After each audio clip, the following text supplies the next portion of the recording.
LRDI, I think, is the most important section in CAT. The reason I say that is because LRDI many times messes up the section, messes up the examination completely. I give a lot of importance to my LRDI section.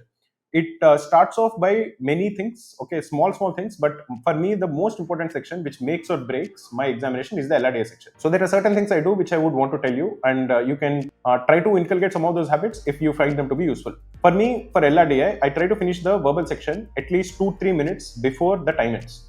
This would imply that in the last RC also, I try to finish it off much quicker than I would normally do. The time that I take to finish the first, second, and third RCs is much more than the time I take for the fourth RC. Therefore, my accuracy in the fourth RC also is lesser. The way I attempt my verbal section is I first attempt 2 RCs, then I do some verbal questions, then I attempt the third RC, then I finish the verbal section, and then I attempt the fourth RC at the end. And that fourth RC that I attempt at the end, I try to finish off as quickly as I can. Many times my accuracy is poor in that, but that is a sacrifice that I make. The reason I make that is because I want to have at least 30 seconds to 1 minute after I finish the verbal section before the LRDI starts. Because I want to mentally recollect, mentally understand that, okay, if verbal is over, now it is LRDI. I want to focus on LRDI. What is my strategy for LRDI? What should I do for LRDI? All of these things, I want to have a moment to reflect on all of this so that I'm mentally prepared for the LRDI section. The reason I do that is because sometimes when I was taking CAT at the start, I used to be scrambling towards the end of verbal section, and when LRDI starts, I had this adrenaline crash. Towards the end, I was doing everything I can to finish off verbal, and when LRDI comes, because there is no break in between the sections, I'm completely caught off guard, and that would ensure that I waste 3 or 4 minutes just getting into that zone. Right? Okay, there are 4 sets or there are 5 sets. Let me look at the sets, and even getting that enthusiasm, the motivation to have that mind switch and all. For me, those 3 minutes or 4 minutes in LRDI are worth their weight in gold. Especially the first 10 minutes in LRDI are very, very important. So I want to have a calm mind when the LRDI section starts. Because of this, I make that sacrifice in verbal section. The last 5-6 minutes in verbal section, okay, I try to use to finish off the RC. I finish it very quickly so that I have at least 30 seconds, 45 seconds or a minute to recollect, to be like grounded, to know and be prepared for what is coming next. Once LRDI section starts, I don't want LRDI to mess up my section. I don't want LRDI to go extremely poorly, because I feel that is possible for anyone. That is possible even for me, where it is possible that I'm starting an LRDI set. It feels like I'm making some progress, but the time is running out. 10 minutes are gone. I made some progress. 15 minutes are gone. I'm very close to solving it, and then suddenly 20 minutes are gone, and I get the set, or maybe I get a mistake in the set, and then I'm completely caught unawares. I don't want that to happen. Now, once I know that that shouldn't happen, I try to figure out what is the way that I should approach the LRDI section. So initially, the first 2-3 minutes, once the LRDI section starts, I go through all the sets. I go through all the sets and I make a note that, okay, the first set is about, say, arrangements. The second set is a DI chart. The third set is a missing values in the table. What kind of a set is it? I try to make an assessment.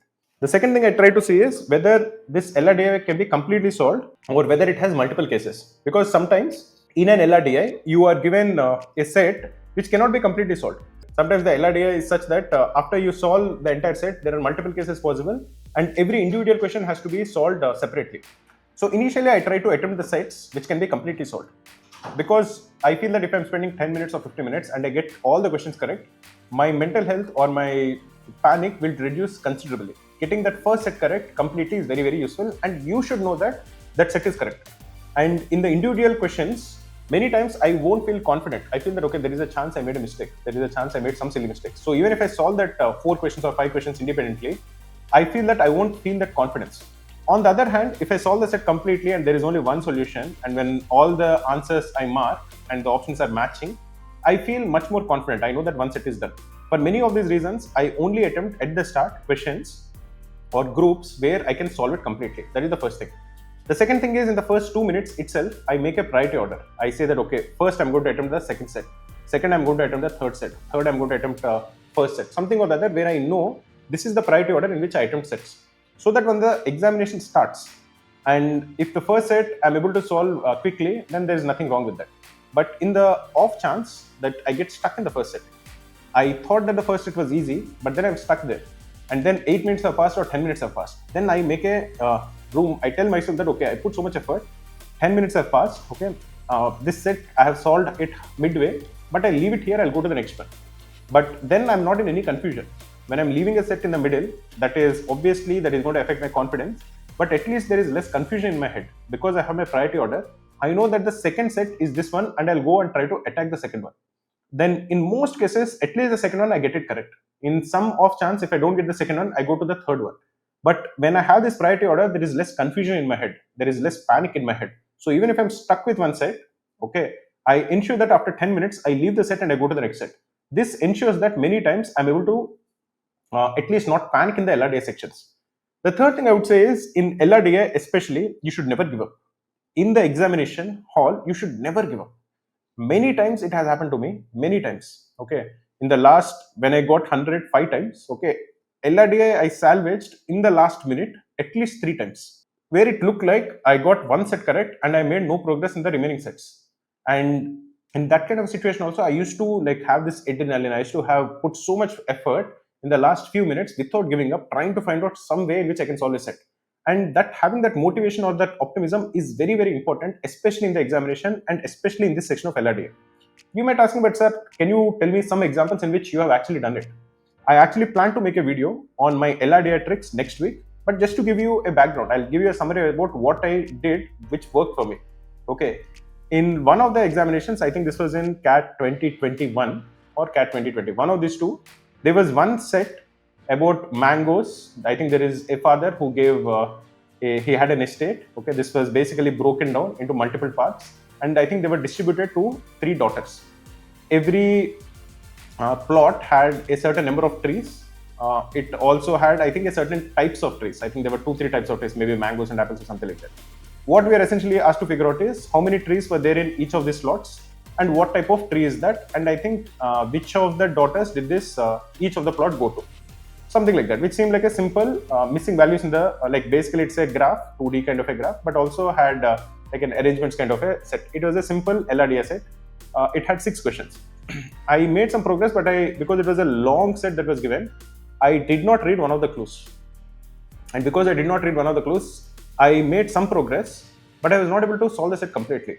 Then I read all the clues again. When the time was running out and I was desperate, I read all the clues again. But the thing that happens in LRDI is that once you miss out on reading the clue the first time, you would not read the clue the second time. You will just somehow your mind skips that line and goes.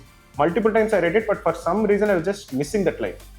Now I made some progress. So when I made that progress, I realized that okay, in one plot, okay, I knew that the number of trees has to be a multiple of 3.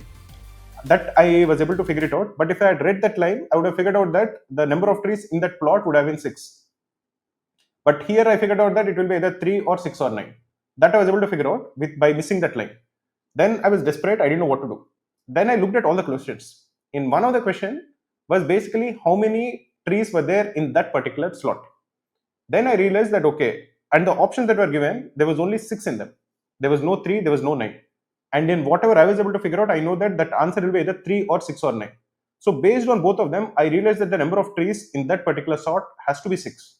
And once I figured out that it is 6, I was able to solve the entire set. Once I figured out the number of trees in one particular slot, with that additional information that I got from one of the questions, I was able to figure out the entire slot and I was able to get all the 6 questions correct. This I got only because I was desperate. I really wanted to get it correct. So I was going through all the questions, I was going through all the options, I was trying to see if I can make some more assumptions. Now having that kind of desperation, that kind of never give up attitude in the examination is very, very helpful. These are things that I don't think you will be able to learn on your own, but these are things I think that you should definitely have.